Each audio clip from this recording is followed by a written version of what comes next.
आपका स्वागत है।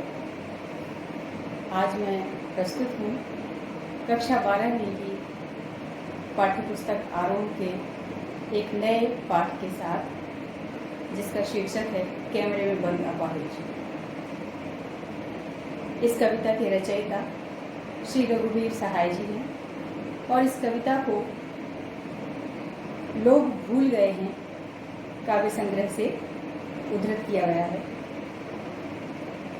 सबसे पहले थोड़ा सा रघुवीर सहाय जी के बारे में जान लेते हैं। ये स्वातंत्र्योत्तर या कह लें कि छायावादोत्तर विचारधारा के कवि हैं। इन्होंने जो कविताएं लिखी हैं उनकी विषय वस्तु मूलतः अपने आसपास के परिवेश से उठाई है। वहीं से इनको अपनी कथाओं के नायक मिले हैं, वहीं से इनको अपनी कविताओं की विषय वस्तु मिली है। तो हम कह सकते हैं कि ये जो कविताएं हम रघुवीर सहाय की पढ़ते हैं वे वस्तुतः हमारे इर्द गिर्द के वातावरण में ही पलती हैं, पुष्पी हैं और उसमें ही विकसित होती हैं। तो ये तो कवि की एक जो बहुत ज़रूरी बात थी कवि के बारे में वो थी। इसके बाद में एक और बात जान लेते हैं, खास तौर से कैमरे में बंद अपाहिज कविता पढ़ने से पहले। वो ये कि रघुवीर सहाय जी बहुत लंबे समय तक पत्रकारिता से जुड़े रहे। यही कारण है कि वे इस पेशे की नस नस से वाकिफ हैं। वे इस पेशे को अंदर तक बहुत अच्छे से समझते हैं और जो उनकी समझ है उस समझ को, उसकी बारीकियों को, उसकी सूक्ष्मताओं को उन्होंने इस कविता के माध्यम से उकेरा है, हम दर्शकों तक, हम पाठकों तक पहुंचाया है। कुछ ऐसी बातें हैं जिनको हम नहीं जानते, जिनको हम कह सकते हैं कि अंदर की बातें होती हैं। तो उन अंदर की बातों को हम तक पहुंचाया है, हम पाठकों और श्रोताओं तक पहुंचाया है। संचार के दो माध्यम मुख्य रूप से होते हैं, एक प्रिंट मीडिया और एक दूसरा होता है इलेक्ट्रॉनिक मीडिया। तो जो इलेक्ट्रॉनिक मीडिया है उसके अंदर रेडियो, टेलीविज़न या इंटरनेट, ये सारे जो विधाएं हैं ये आती हैं, ये सारी चीज़ें आती हैं। तो अब इलेक्ट्रॉनिक मीडिया में जो टेलीविज़न है उसकी जो पत्रकारिता है, उस पत्रकारिता के मंसूबों पर या कह लीजिए कि उस पत्रकारिता के यथार्थ पर प्रकाश डालती ये कविता है। मैं जानती हूँ आपका समय बहुत कीमती है, इसलिए कविता के बारे में परिचय बहुत लंबा ना देते हुए अब मैं सीधा कविता पर पहुँचती हूँ। तो कविता कैमरे में बंद अपाहिज ये शारीरिक चुनौतियों को झेलते व्यक्तियों को लेकर और उनके प्रति हमारी मीडिया की और हमारे समाज की मानसिकता को लेकर लिखी गई है। वस्तुतः ये जो विकलांग लोग हैं या कि जो अपाहिज लोग हैं, इनको हम हाशिए पर रख देते हैं। इनको हम कभी एज अ हीरो, एक नायक के रूप में हम कभी लेकर नहीं आते। तो रघुवीर सहाय जी की जो एक और विशेषता है वो ये है कि वो हाशिए पर रखी हुई विषय वस्तुओं को उठाकर केंद्र में लाते हैं और उसकी ओर हम, उसकी बारीकियों की ओर, उसकी सूक्ष्मताओं की ओर हम सबका ध्यान आकर्षित करते हैं।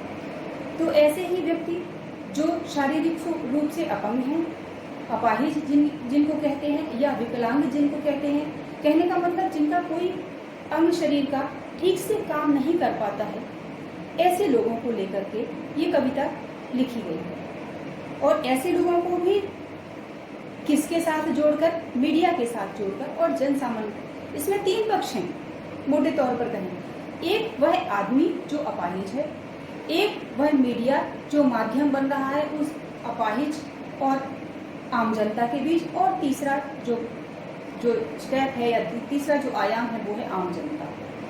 तो मीडिया का क्या काम यहाँ पे है? मीडिया का काम ये है कि उस अपाहिज, शारीरिक रूप से जो चुनौतियां झेल रहा है ऐसा व्यक्ति जो विकलांग है या कि जो पीड़ित है किसी प्रकार की अपंगता से, उसके दुख दर्द को जनता तक पहुंचाना, ये मीडिया का काम है। मीडिया किस प्रकार से उस काम को करता है। इस कविता में कवि ये कहता है कि मीडिया उस काम को करते करते अपना कारोबार बनाता है, उसको भी कैश कराता है उस अपने काम को, संवेदना को भी पैसे में बदलता है। ये एक काम मीडिया का इसमें एक चरित्र दिखाया है मीडिया का। तो मीडिया के इस चरित्र को उभारते हुए कि कैसे मीडिया इतना स्वार्थी हो जाता है, इतना निर्मम हो जाता है, इतना संवेदनहीन हो जाता है कि वह किसी के इस दुख को इसलिए और इस प्रकार से लोगों के सामने लाता है कि उसका अपना फायदा हो जाए, उसका अपना कारोबार जो है चमक उठे, उसके दर्शक बढ़ जाएं, उसका जो आर्थिक जो मतलब जो आर्थिक पहलू है उसका वो सशक्त हो जाए। इस पर्पज से, इस उद्देश्य से मीडिया अपना काम इसमें करता है। चलिए देखते हैं कविता। पहले मैं एक बार इस कविता का वाचन करूंगी और इस कविता के वाचन के बाद में फिर इसकी हम व्याख्या करते हैं, सुनेंगे। कैमरे में बंद अपाहिज। हम दूरदर्शन पर बोलेंगे, हम समर्थ शक्तिवान, हम एक दुर्बल को लाएंगे एक बंद कमरे में। उससे पूछेंगे तो क्या आप अपाहिज हैं? तो आप क्यों अपाहिज हैं? आपका अपाहिजपन तो दुख देता होगा, देता है। कैमरा दिखाओ इसे बड़ा बड़ा। हाँ तो बताइए आपका दुख क्या है? जल्दी बताइए, वह दुख बताइए। बता नहीं पाएगा। सोचिए, बताइए आपको अपाहिज होकर कैसा लगता है? कैसा यानी कैसा लगता है? हम खुद इशारे से उसे बताएंगे कि क्या ऐसा। सोचिए, बताइए, थोड़ी कोशिश करिए, यह अवसर खो देंगे। आप जानते हैं कि कार्यक्रम रोचक बनाने के वास्ते हम पूछ कर उसको रुला देंगे। इंतजार करते हैं आप ही उसके रो पड़ने का। करते हैं? यह प्रश्न पूछा नहीं जाएगा। फिर हम पर्दे पर दिखाएंगे फूली हुई आंखों की एक बड़ी तस्वीर, बहुत बड़ी तस्वीर, और उसके होठों पर एक कसमसाहट है। आशा है आप उसे उसकी अपंगता की पीड़ा मानेंगे। एक और कोशिश। दर्शक धीरज रखिए, देखिए हमें दोनों एक संग रुलाएं, आप और वह दोनों। कैमरा बस करो, नहीं हुआ रहने दो। पर्दे पर वक्त की कीमत। अब मुस्कुराएंगे हम। आप देख रहे हैं सामाजिक उद्देश्य से युक्त कार्यक्रम। बस थोड़ी सी कसर रह गई, बस थोड़ी ही कसर रह गई। धन्यवाद। तो ये कविता थी। ये कविता वस्तुतः क्या है? एक प्लानिंग है। हम इस कविता में देखते हैं दो हिस्से, मुख्यतः विषय वस्तु के दो हिस्से। दो हिस्सों में पहला हिस्सा जो है उसमें मीडिया कर्मी आपस में एक योजना तैयार करते हैं। उस योजना, जब भी वो कोई साक्षात्कार का आयोजन करते हैं तो पहले उनके प्रश्न तैयार रहते हैं। साक्षात्कार में उनको कौन से प्रश्न पूछने हैं, किस चीज को उभारना है, किस विषय को ऊपर लेकर के आना है, कहाँ उनको संवेदनाओं को छूना है, कितना उनको यथार्थ दिखाना है, कितना उनको अपने फायदे की चीजें दिखाना है। ये सारी चीजें उनकी पहले से प्री प्लान होती हैं, पूर्व से नियोजित होती हैं। तो यहाँ पर हम देखते हैं कि इस कविता के पहले हिस्से में ये हो रहा है कि जो दूरदर्शन या जो टेलीविजन चैनल के जो लोग हैं, जो मीडिया कर्मी हैं, वो आपस में एक सहमति बना रहे हैं, एक योजना बना रहे हैं। वो योजना ये है कि उनको एक अपाहिज को चैनल पर लाना है, स्टूडियो में लाना है। उस अपाहिज से ऐसे कुछ प्रश्न पूछने हैं कि वो भावुक हो जाए, उसकी पीड़ा को इतना कुरेदना है, इतना खरोंचना है कि उसका दर्द जाग उठे, वो छटपटाए और छटपटा करके उसकी वो जो छटपटाहट है उसकी आंखों के रास्ते आंसुओं के बहाने बाहर आ जाए। और जैसे ही उसको इतना तड़पा देंगे वो लोग, तो जब उसकी तड़प उसके आंसुओं के साथ बाहर निकलेगी तो जो ऑडियंस होगा, जो श्रोता होगा, जो दर्शक होगा, वो भी भावुक हो उठेगा और वो भावुक होकर के उसकी भी आंखों से उसी प्रकार से आंसू और एक करुण रस का जो वातावरण है वो बना पाएंगे मीडिया कर्मी। और यदि वे ऐसा कर पाते हैं, यदि वे दर्शकों को और उस अपाहिज व्यक्ति को दोनों को एक साथ रुला पाते हैं, तो यही उनकी सबसे बड़ी सफलता है। इस स्थिति में ये माना जाएगा कि वे बहुत मर्म को छूने वाले साक्षात्कार आयोजित करते हैं। उनका चैनल बहुत ही योग्य व्यक्तियों वाला है। उनका चैनल संवेदना को समाज तक पहुंचाता है। ये सारी बातें, ये सारे गुण उनके साथ में एक टैग के रूप में, एक विशेषताओं के रूप में लग जाएंगे। तो इसलिए ये आयोजन करते हैं। मैंने कहा था कि इसके दो हिस्से हैं। दूसरा जो हिस्सा है वो ये है कि ये कोशिशें होती हैं, सारी कोशिशें होती हैं, उसको बहुत बहुत अधिक उसको उत्साहित करते हैं ऐसे वाक्य बोलने के लिए जो बहुत दर्द भरे हों। यहाँ तक कि यदि वो खुद नहीं बोल पा रहा हो तो उसको क्या कहना चाहिए, कैसे उसको अभिव्यक्ति देनी चाहिए, इसके लिए उसको नेपथ्य से थोड़ा सहयोग भी दिया जाता है। संचालक या उस समय जो उपस्थित मीडिया कर्मी हैं या दूसरे जो उनके सहायक हैं, कैमरामैन के अलावा जो दूसरे सहायक हैं या साक्षात्कार लेने वाले के अलावा जो दूसरे सहायक हैं, वे सारे नेपथ्य से उसको आइडिया भी देते हैं, उसको कुछ ऐसा हिंट भी देते हैं कि वो इन सवालों के कुछ इस प्रकार उत्तर दें। लेकिन वस्तुतः ये जो योजना ये लोग बनाते हैं ये अंत में सफल नहीं, सफल इस अर्थ में नहीं होती कि वो जो अपाहिज है उसकी आंखों से अश्रु नहीं गिरते। और जब ऐसा नहीं होता है तो फिर वो खींच जाते हैं मीडिया कर्मी, वो दूरदर्शन जो भी जो चैनल वाले हैं वो खींच जाते हैं और खींच करके क्या कहते हैं कि बस करो, नहीं हुआ तो रहने दो, हमारा वक्त बहुत है। सोचने की बात क्या सचमुच एक और आप एक अपाहिज को, एक ऐसे व्यक्ति को लेकर के आए हैं जो असहाय है, एक और उसकी पीड़ा आप दर्शकों तक पहुंचाना चाहते हैं और दूसरी ओर आप कह देते हैं कि आपका वक्त बहुत कीमती है। क्या उसकी संवेदनाओं से ज्यादा कीमती है आपका वक्त? तो ऐसे कुछ सवाल की कविता हमारे पीछे छोड़ जाती है, ऐसे कुछ प्रश्न चिन्ह छोड़ जाती है कि क्या संवेदनाओं से कहीं बढ़कर, क्या उस करुणा से, उस दर्द से जो एक व्यक्ति जीवन भर झेल रहा है, और एक व्यक्ति ही क्यों, वो जो अपंग है उनका एक पूरा समुदाय है, तो एक जो बड़ा समुदाय जो हमारा है, हमारे बीच के लोग हैं जो इस पीड़ा को जीवन भर झेल रहे हैं, क्या हम उनको थोड़ा सा समय नहीं दे सकते? क्या हम इतने स्वार्थी हैं? तो इस एक प्रश्न के साथ जब वो संचालक कहता है कि कैमरा बस करो, नहीं हुआ रहने दो, हमारे पर्दे पर वक्त की कीमत है, पर्दे के वक्त के से बढ़कर क्या किसी का जीवन नहीं हो सकता? क्या उसकी संवेदनाएं नहीं हो सकती? इस प्रश्न पर लाकर ये कविता हमको छोड़ती है। और एक और बात, क्या यही सचमुच सामाजिक सरोकार है? क्या यही उद्देश्य है जो चौथा स्तंभ कहलाने वाला मीडिया है उसका? क्या यही सरोकार है, यही उद्देश्य है? क्या इतने में ही उसकी इतिश्री हो जाती है कि वो एक अपाहिज की आंखों से आंसू गिरा दे और दर्शकों को भी रुला दे? इतने के बाद क्या उसकी इतिश्री हो जाती है? क्या होना चाहिए?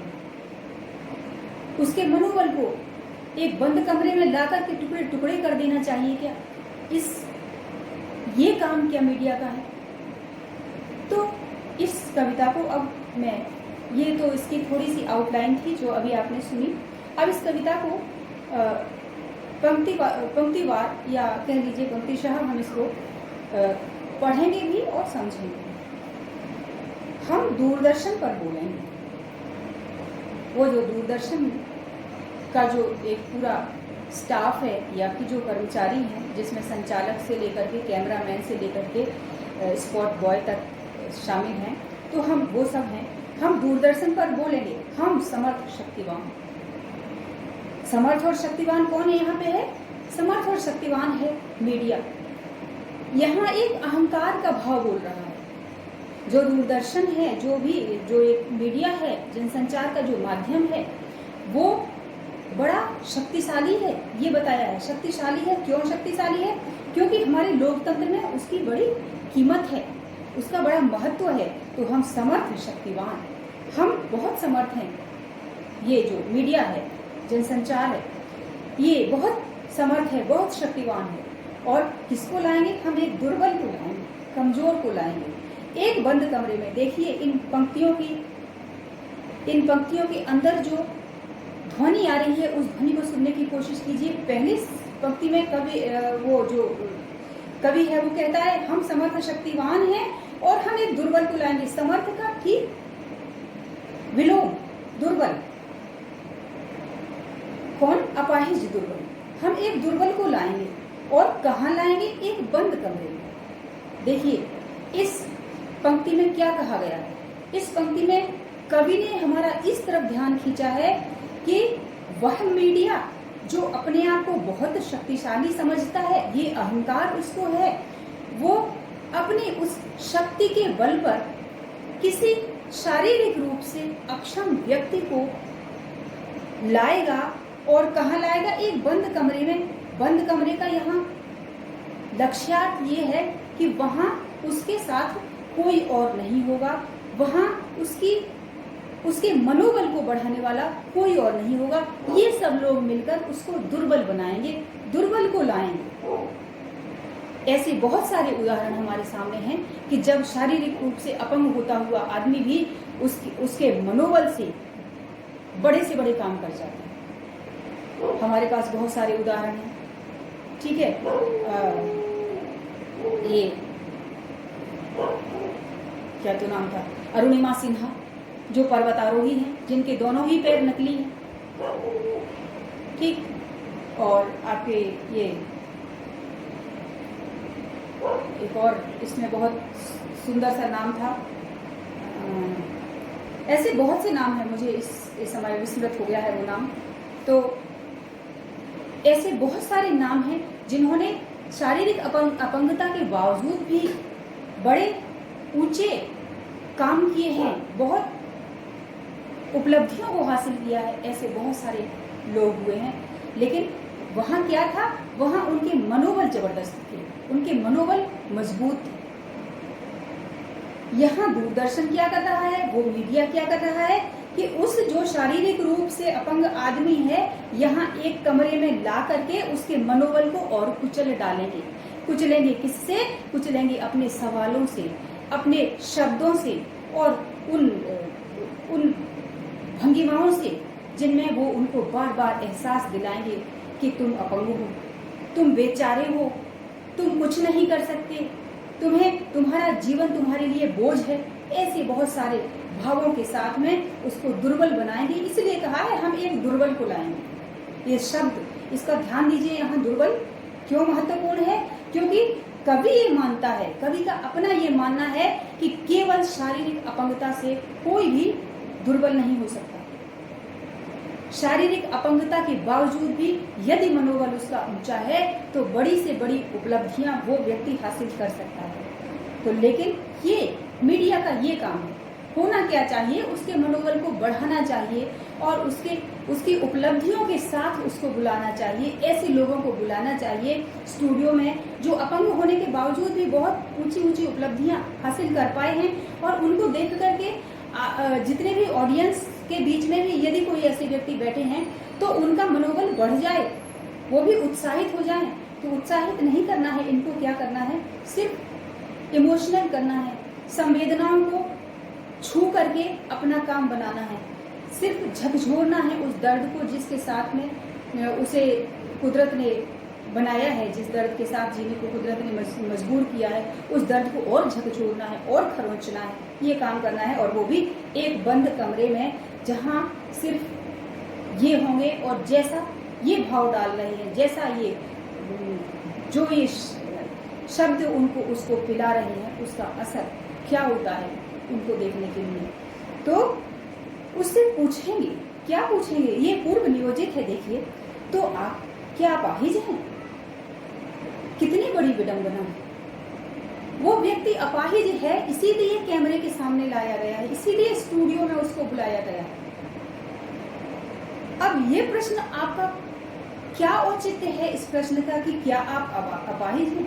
अपाहिज ही तो हैं। जब उससे पूछा जाएगा क्या आप अपाहिज हैं, तो इस बेतुके प्रश्न, इस मर्मस्पर्शी प्रश्न के साथ में उसका हृदय एक बार फिर कांप उठेगा, अपनी उस अपंगता को सोच करके, उसका एहसास करके, उस अपनी शारीरिक कमी का दूसरी दुनिया से तुलना करके, जिनके अंदर शारीरिक कमी नहीं है उनके साथ में अपनी इस कमी को जो तुलना करने के बाद जो एक बेचैनी महसूस होती है, वो बेचैनी जो है उसकी फिर एक बार जाग उठेगी। क्या आप अपाहिज हैं? ऐसा पूछा जाएगा।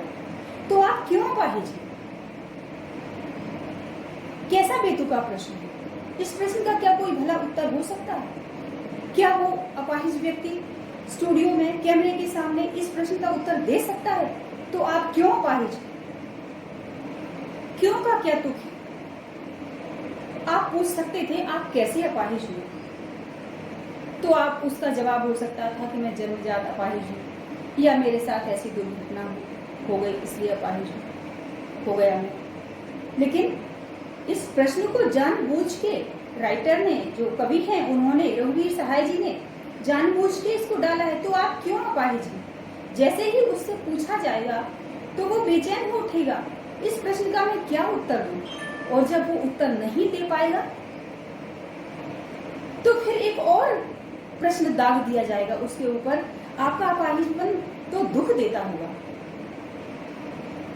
फिर वही बात, ये भी क्या कोई पूछने की बात है? ये भी क्या कोई नहीं जानने वाली बात है? कौन ऐसा होगा दुनिया में जो नहीं जानता होगा कि अपाहिजपन दुख देता है?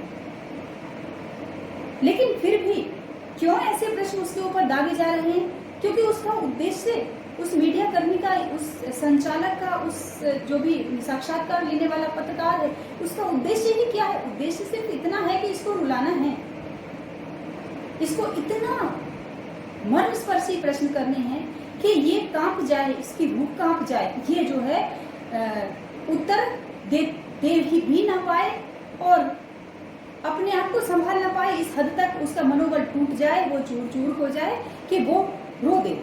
आपका अपाहिजपन दुख तो देता होगा, देता है। ऐसे में कोई क्या कहेगा? वो अपंग जो इस कष्ट को निरंतर झेल रहा है, वो क्या इस बात का जवाब देगा? क्या संभव है कि उसको उसकी इस पीड़ा को वो शब्दों में बांध पाए? कतई संभव नहीं। और जब वो संभव नहीं है उसको शब्दों में बांधना, तो फिर वो ज्वार जो है आंखों के सहारे आ जाएगा, तो फिर उस प्रश्न को पुनः देता है। केवल सोचिए, केवल हाँ कह देना, इसका उत्तर होगा केवल हाँ? नहीं तो हो ही नहीं सकता। जब कोई हाँ कहेगा तो क्या वो हाँ काफी होगी? क्या इस हाँ शब्द में इतनी ताकत है कि उस पूरी संवेदना को बता पाए? क्या छोटा नहीं पड़ जाएगा? क्या ये सिर्फ हाँ जो है ओछा नहीं पड़ जाएगा इस प्रश्न के लिए? निश्चित रूप से पड़ जाएगा। और फिर वो अपने कैमरामैन को इशारा करेगा। क्या इशारा करेगा? कैमरा दिखाओ इसे बड़ा बड़ा। जो भी उसकी अपंगता है, उसका हाथ काम नहीं करता है या पैर काम नहीं करता है या कोई और प्रकार की, या उसकी नेत्र है या उसके कोई और प्रकार की जो भी अपंगता है, उस अपाहिजपन को बड़ा बड़ा दिखाने की कैमरामैन को हिदायत देता है। कैमरामैन को हिदायत देता है, कहता है इसको बड़ा बड़ा दिखाओ। बड़ा बड़ा दिखाओगे तो ये जो है ज्यादा संप्रेषणीय हो जाएगा, ऑडियंस ज्यादा अच्छे से इसको देख पाएंगे। फिर पूछते हैं, इन सवालों के वस्तुतः कोई जवाब नहीं मिल रहे हैं। हाँ तो बताइए आपका दुख क्या है? फिर उसी प्रकार का एक और नया बेतुका प्रश्न, आपका दुख क्या है? क्या आप नहीं जानते? क्या आप वस्तुतः नहीं जानते? क्या वो संवाददाता नहीं जानता कि उसका दुख क्या है? उसका दुख तो अंधा आदमी जान सकता है कि इसका दुख क्या है। फिर क्यों बार बार उसके मुंह से, उसके मर्म पर शब्दों के हथौड़े मारकर उसके मुख से कुछ निकलवाना चाहते हैं? और ऐसे में वो व्यक्ति जो इस इस तकलीफ को, इस परेशानी को जीवन भर से झेल रहा है, क्या शब्दों में बांध पाएगा? शब्द उसके लिए कम पड़ जाएंगे, निश्चित रूप से वो नहीं बांध पाएगा। हाँ, तो बताइए आपका दुख क्या है, जल्दी बताइए, वह दुख बताइए। इस शब्दों पर मैं फिर से आपसे आग्रह करती हूँ कि इन शब्दों पर बहुत विशेष गौर कीजिए। ये जल्दी शब्द यहाँ दिया है। रघुवीर सहाय जी मनोविश्लेषणवादी कवि भी हैं। जब वो कोई शब्द डालते हैं तो उसके पीछे बड़े गहन अर्थ निकल आते हैं। शब्द छोटा सा है, लेकिन हम यहाँ इसके वजन को इतना भारी बना देता है ये जल्दी शब्द कि हम इसके वजन का अंदाजा नहीं लगा सकते। कविता में जो कविता के मर्म को समझने वाले सहृदय हैं वो इस बात को जानेंगे। जल्दी बताइए, वह दुख बताइए। जरा कल्पना कीजिए, किसी अपंग से आप उसके दुख की बात पूछ रहे हैं। उसका दुख क्या अभी 2 मिनट पहले का है जो 2 शब्दों में बता डालेगा? उसने इस दुख को हर पल जिया है, जितनी उसकी जिंदगी निकली है हर पल उस दुख को जीते जीते निकली है। वो किस बात को बताएगा? वो किस अनुभूति को आपसे शेयर करेगा? और जल्दी बताइए कहने से क्या इतना जल्दी बता देना संभव है? यहाँ ये जल्दी बताइए, वह दुख बताइए, इस प्रकार का जो सवाल आ रहा है मीडिया कर्मी की ओर से या पत्रकार की ओर से, वो ये दिखाता है कि वो व्यक्ति जो सवाल पूछने वाला है वस्तुतः कितना निर्मम है, कितना संवेदनहीन है।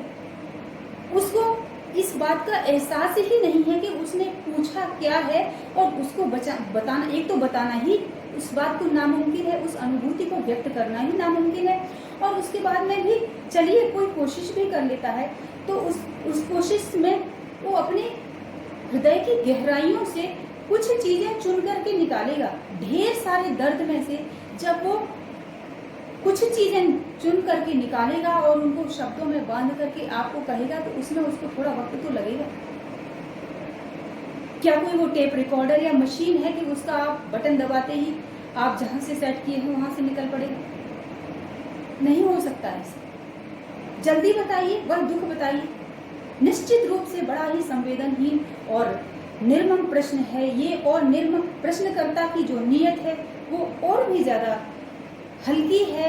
उसको किसी भी व्यक्ति की मानसिकता का अंदाजा नहीं है, बता नहीं पाएगा, निश्चित रूप से नहीं बता पाएगा। वो जिसने जीवन भर इस दुख को सहा है 2 शब्दों में इस बात को नहीं बता सकता। उसको मंथन करना पड़ेगा, कितनी सारी पीड़ाएं हैं उनको खंगालना पड़ेगा, उनमें से कौन सी बात मैं आपको बता दूं।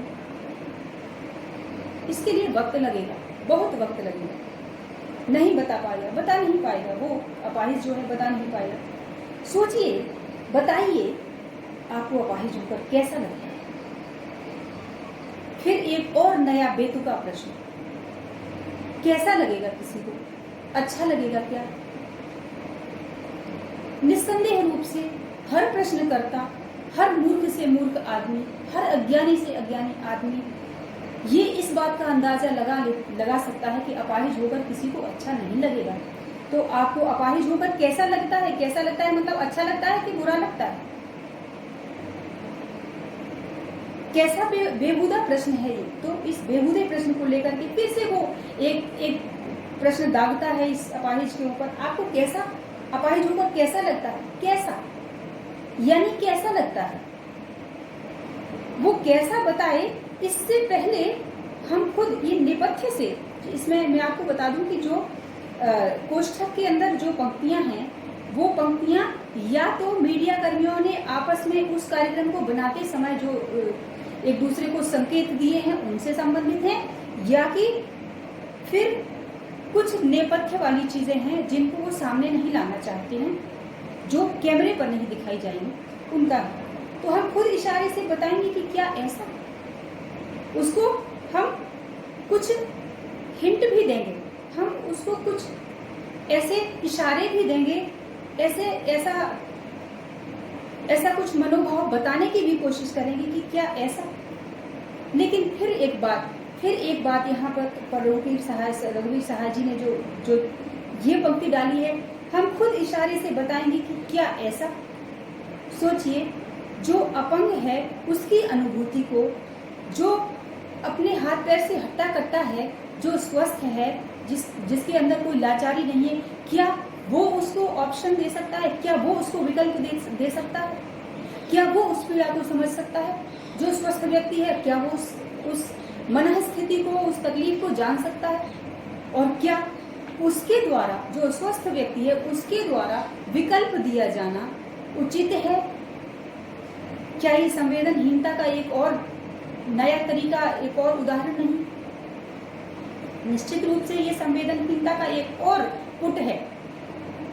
रघुवीर सहाय जी ने ऐसे ऐसे इसमें वाक्यांश डाले हैं कि जिनको सुन करके मन मथ जाता है, मंथन होने लगता है कि बताइए, हम खुद इशारे से बताएंगे, हम खुद, मतलब ये जो चैनल वाले जो साक्षात्कार आयोजित कर रहे हैं उनके संचालक इशारे से बताएंगे कि क्या ऐसा,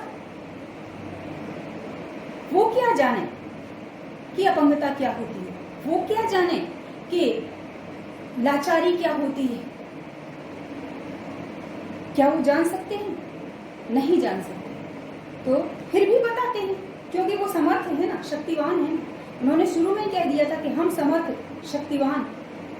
तो अगर वो समर्थ हैं तो हर प्रकार से समर्थ अपने आप को मान बैठते हैं। इतना उनका अहंकार है, ये उनका अहंकार है जो एक अपाहिज को उसकी पीड़ा का जवाब देने के लिए विकल्प देंगे कि क्या ऐसा। हम खुद इशारे से बताएंगे कि क्या ऐसा। सोचिए, बताइए, थोड़ी कोशिश करिए। ऐसा जब पूछा जाता है कि अपाहिज होकर कैसा लगता है, तो वो व्यक्ति खामोश हो जाता है, वो व्यक्ति मन महसूस कर रह जाता है। उसको समझ में नहीं आता कि वो क्या बताए, कि उसको कैसा लगता है, तो वो खामोश हो जाता है। तो मीडिया कर्मी फिर सवाल डालते हैं, सोचिए, बताइए, थोड़ी कोशिश करिए। यानी अवश्य इस प्रश्न पर आप कुछ ना कुछ बोलिए, कैसा लगता है। अपनी संवेदनाओं को व्यक्त करने की कोशिश कीजिए, ऐसा बोलते हैं। लेकिन ऐसा नहीं है कि केवल संवेदनाओं, उसकी संवेदनाओं को जनता तक पहुंचाना ही इनका उद्देश्य है। इनका उद्देश्य ये है, यह अवसर खो देंगे, ये एक अवसर दे रहे हैं। चैनल एक अवसर दे रहा है, किसको? उस अपाहिज को। ये बड़ा एहसान कर रहा है। इसके लिए उस अपाहिज को बड़ा कृतज्ञ होना चाहिए कि उसको ये अवसर दिया जा रहा है कि वह अपनी पीड़ा को इस चैनल के माध्यम से जन जन तक पहुंचाए। तो कितना बड़ा उपकार उसके ऊपर किया जा रहा है। ये एक और फीलिंग डालता है यहाँ पर ये सेंटेंस, यह अवसर खो देंगे। यानी वो संचालक जो है, जो नेपथ्य में खड़ा हुआ है, और पत्रकार जो सामने उस पाहिज के सामने खड़े होकर के और उसका साक्षात्कार ले रहा है, वो व्यक्ति, ये लोग उसको यह एहसास दिला रहे हैं कि आप अपंग हो, ये तो ठीक है, लेकिन ये बहुत बड़ी बात है कि आपको हमारे इस चैनल पर आने का मौका मिला, आपसे हम आपका साक्षात्कार ले रहे हैं। ये एक बहुत बड़ी उपलब्धि है आपके लिए, ये बहुत बड़ा मौका है आपके लिए, और आप क्या इस मौके को खो देंगे? क्योंकि इस समय उस अपाहिज के मन की मनोदशा तो दूसरी ही है। वह तो अपने उस कष्ट के, उस पीड़ा के सागर में गोते लगा रहा है। उसकी पीड़ा को जैसे जैसे कुरेदा जा रहा है तो वो छटपटा रहा है। उसको कहाँ इस बात की सुध बुध है कि वो चैनल के सामने है, कि वो एक बहुत बड़े अवसर को अवेल कर रहा है, को प्राप्त कर रहा है। तो ये सुध बुध उस व्यक्ति को कहाँ है? उसको तो अपनी अपंगता दिख रही है। और इस समय जब उसका इंटरव्यू लिया जा रहा है, जब उसका साक्षात्कार लिया जा रहा है, उसको इस बात का एहसास कराया जा रहा है कि नहीं, तुम वस्तुतः इस दुनिया के सबसे कमजोर आदमी हो। तुम्हारा मनोबल गिरना चाहिए, तुम्हें टूटना चाहिए, तुम्हें चूर चूर हो जाना चाहिए, तुम किसी काम को कर नहीं सकते। ये एक अनुभूति तुम्हारे हृदय के अंदर घर करनी चाहिए। तब न ऐसे प्रश्न किए जा रहे हैं। थोड़ी कोशिश करिए, यह अवसर खो देंगे, यह अवसर खो देंगे। जो वाक्यांश है ये मीडिया कर्मियों के अहंकार को व्यक्त करता है। नेपथ्य से ये उसको इशारा किया जा रहा है कि देखो, ये मौका मिल रहा है, इस मौके को खो मत देना, जरूर बोलो। आप जानते हैं कि कार्यक्रम रोचक बनाने के वास्ते हम पूछ कर उसको रुला देंगे। हमारी कोशिश ये रहेगी कि हम उसको इस इतने इतने प्रकार से एक ही बात को पूछें कि बार बार हर बिंदु से, हर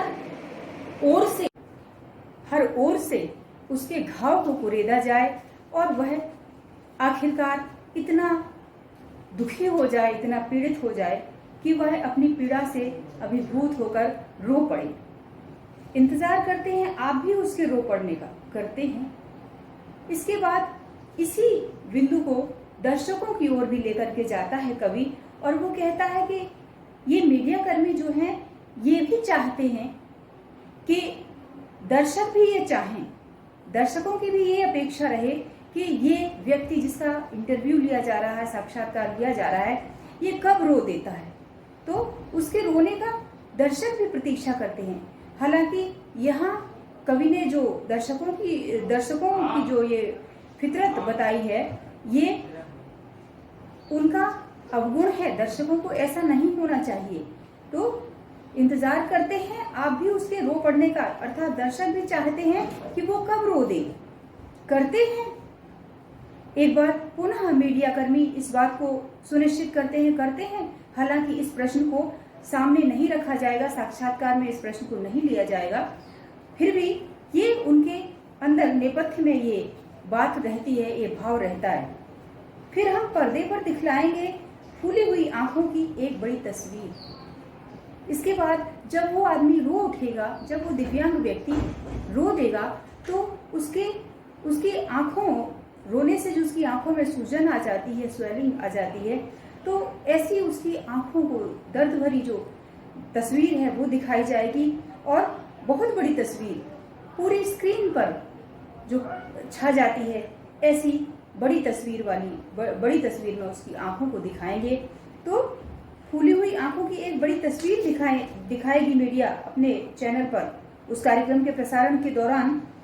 और उसके होठों पर एक कसमसाहट भी, उस व्यक्ति से जब ऐसे प्रश्न पूछे जाते हैं तो वो कितना अंदर ही अंदर दुखी हो जाता है, कितना विवश होता है, वो कितना लाचार होता है। उसकी लाचारी उसके ओठों की कसमसाहट के जरिए व्यक्त होगी जब, तो हम ऑडियंस ये समझें। उसके बाद भी एक कोष्ठक के अंदर हमारी क्या उसके प्रति नजर होनी चाहिए, हमारा क्या दृष्टिकोण होना चाहिए, वो भी हम इसमें क्लियर किया है।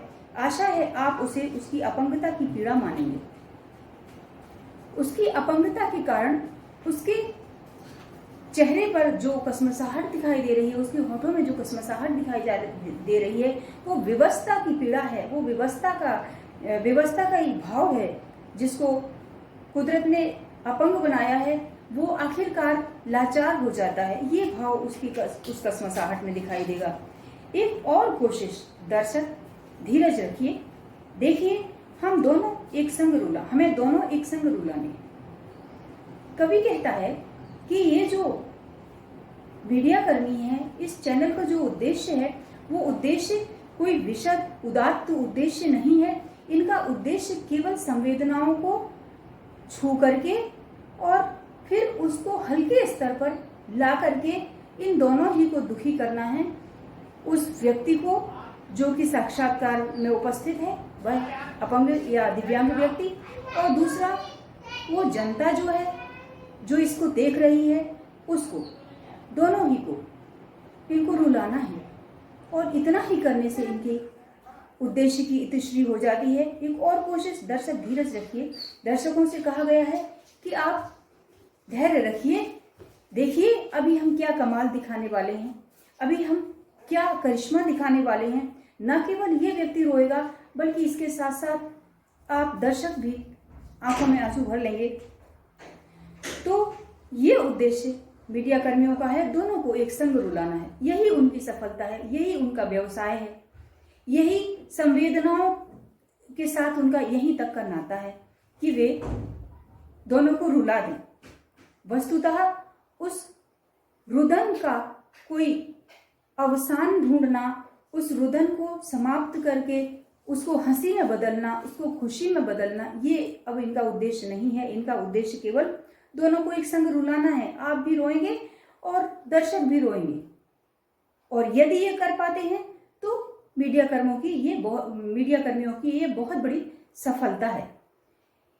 कहने का तात्पर्य ये है कि इस पत्रकारिता को लोगों ने इस हद तक रोजगार बना लिया है, इस हद तक व्यवसायीकरण इसका हो गया है कि उसको निर्मम होते देर नहीं लगती, उसको निरीह लोगों की भावनाओं से खेलते उस पत्रकार को देर नहीं लगती, और वो इस प्रकार इसी बात में अपनी वाहवाही समझता है कि किस प्रकार से हम इनको द्रवीभूत कर दें, किस प्रकार हम इनको दुखी कर दें।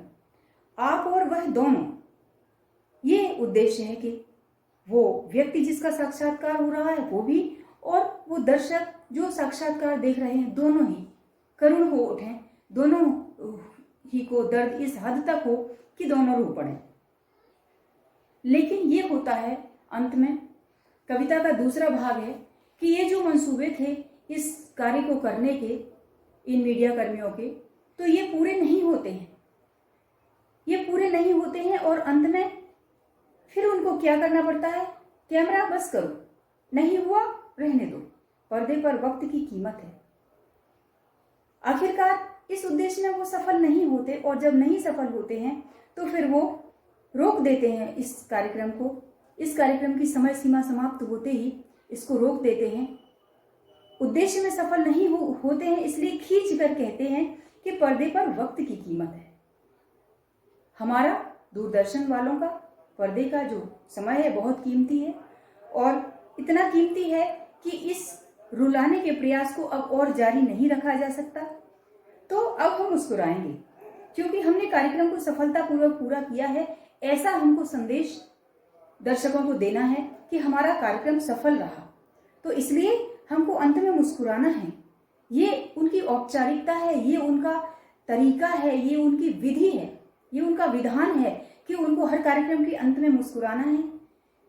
चाहे वो मुस्कुराने वाला तथ्य हो, विषय हो या ना हो, फिर भी इनको मुस्कुराना है, क्योंकि इनको उस मुस्कुराहट के माध्यम से ये संदेश दर्शकों को देना है कि हमने बहुत अच्छी तरह से सफलता से इस कार्यक्रम को संचालित किया। तो अब हम मुस्कुराएंगे, इसके बाद मुस्कुराना है, ये इनके प्रोटोकॉल में लिखा हुआ है, आप देख रहे हैं। और अंत में इन पंक्तियों के साथ में ये कार्यक्रम समाप्त करना है। आप देख रहे थे सामाजिक उद्देश्य से युक्त कार्यक्रम, अर्थात जो कार्यक्रम प्रस्तुत किया गया है उसका उद्देश्य समाजोत्थान था, सामाजिक सरोकार था। हम समाज के एक बड़े वर्ग का प्रतिनिधित्व कर रहे थे, हम बड़े वर्ग के दुख दर्द को हम दर्शकों तक पहुंचा रहे थे, ये हमारा उद्देश्य था। इसलिए सामाजिक उद्देश्य था। उस विकलांग की या उस दिव्यांग व्यक्ति की पीड़ा को हमने जन सामान्य तक पहुंचाया। ये एक उद्देश्य हमने बड़ा पूरा किया है। वस्तुतः ये है भी उद्देश्य, मीडिया का यही उद्देश्य है कि ऐसे लोगों की संवेदनाओं को आम जनता तक पहुंचाए। लेकिन इन संवेदनाओं को पहुंचाते पहुंचाते वो इतना संवेदनहीन हो उठता है कि अपने उद्देश्य से भटक जाता है और केवल अपने व्यवसायीकरण, अपने पेशे का व्यवसायीकरण कर देता है। उसकी जो संवेदना को उभारना था, उसके दुख दर्द को कम करके उसमें उत्साह का संचार करना था, लोगों के बीच में एक ये सकारात्मक संदेश देना था कि नहीं, थोड़ी सी अपंगता या शारीरिक अक्षमता जो है किसी के हौसलों को तोड़ नहीं सकती। इस उद्देश्य को से भटक करके केवल उनको ये उद्देश्य दिखाई देता है कि हम किस प्रकार से इन दोनों को ही रुला पाएं, उस व्यक्ति को और जनता को। लेकिन ये उद्देश्य पूरा नहीं होता, इसलिए मन में एक कशिश रह गई है, एक कसक रह गई है उन मीडिया कर्मियों के, और वो कहते हैं बस थोड़ी सी कसर रह गई, ये कसर थोड़ी सी रह गई कि हम इन दोनों को रोते हुए नहीं दिखा पाए हैं, ये कसर रह गई। धन्यवाद। इसके साथ में ये कार्यक्रम खत्म होता है, समाप्त होता है। तो जो एंकर है, जो संचालक है कार्यक्रम का या पत्रकार है, वो धन्यवाद करके और अपनी स्क्रीन से हट जाता है। तो ये कविता थी। इस कविता के अंदर जिनका वास्तव में जो काम है, मीडिया का वास्तव में जो उद्देश्य है, वो उद्देश्य यहाँ पूरा करती हुई मीडिया नहीं दिखाई देती। पत्रकारों का जो उद्देश्य है, जो उदात्त उनका आचरण है, वो उदात्त आचरण हमें इसमें नहीं दिखाई देता। हम देखते हैं कि लोग अपने फायदे के लिए कितना गिरते जाते हैं, अपने पेशे में कितना गिरते जाते हैं। तो रघुवीर सहाय की कविता थी, इसको मैंने आपके सामने इसका विश्लेषण किया। और अब अगले वीडियो में मैं आपके लिए इस कविता का काव्य सौंदर्य, शिल्प सौंदर्य और कुछ महत्वपूर्ण प्रश्न जो विगत परीक्षाओं में पूछे गए हैं उनको लेकर के उपस्थित होंगी। आपसे अनुरोध है कि इस चैनल को सब्सक्राइब करें। आपके लिए बहुत उपयोगी सामग्री लेकर के आई हूं। इसको अपने दोस्तों के साथ शेयर करें, लाइक दें, और आपका यदि कोई प्रश्न है तो नीचे कमेंट बॉक्स में आप हमें लिखकर भेजें। आप इसमें कोई और सुझाव देना चाहते हैं तो अवश्य कमेंट बॉक्स में हमें सूचित करें। जहां तक संभव होगा आपके सुझावों पर अमल किया जाएगा। धन्यवाद। Thank you.